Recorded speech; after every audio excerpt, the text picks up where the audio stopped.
I remember the first time I saw a pair of my legs in a museum. It was weird. I probably shouldn't be telling you all that.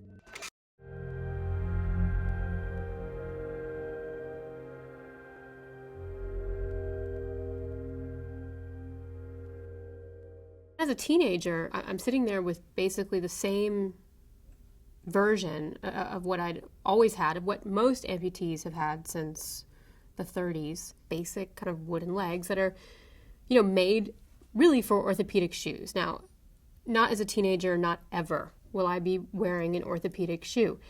So I was shoving this flat foot into, it was kind of like a little motorcycle boot, so not a big heel, but probably an inch. It was pitching me a little bit forward, so my knees and my hips and my lower back were going to take that impact. But as a teenager, we do ridiculous things for vanity, and I was doing that.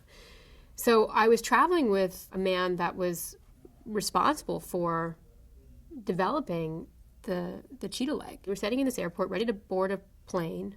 He looked down and said, I can't believe you're doing that to your back and your knees. That's just, it's really bad, and you need to just accept it. You are a double amputee. You should accept that. And I remember being like not even knowing where to start with my rebuttal. I have accepted it. I live it every day. But also, why should I be immune to experiencing the same thing that every other teenager is experiencing? And furthermore, why is it that I can go to Madame Tussauds Wax Museum and see a leg that absolutely in every way replicates a human leg, but I can't have one to wear with a high heel, with any kind of an elevated heel? And I thought, wait a second, why have I never met somebody who went to art school working in a prosthetic lab? It's this area where that's usually the role of aesthetic is abandoned. And when I say aesthetic, I'm not talking about the need to have something that looks human. It just has to be beautiful to the wearer. And it has to be something that evokes a sense of ownership and pride and confidence.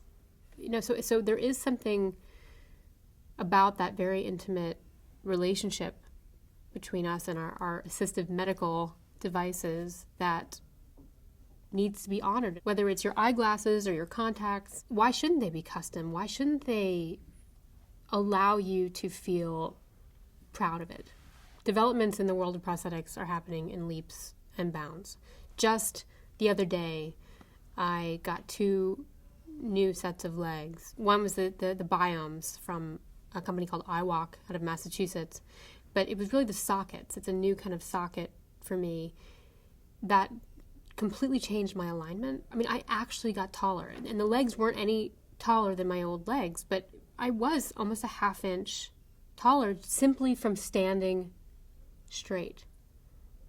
For the first time in my life, my alignment is allowing me to stand perfectly straight and perfectly still, so that I'm not constantly fighting, and moving my muscles around to hold a stable position, which is something I've just gotten used to my whole life, in the sense of I've adapted to what didn't work and made it work. And now you don't have to make it work anymore. You can get something that fits your body properly. So I'm really curious to see that as we continue to add assistive medical devices to our bodies, what does that look like with our locomotion? And, what are the new kinds of beautiful movements we'll come up with? I'm begging all of you to go out and subscribe to THNKR.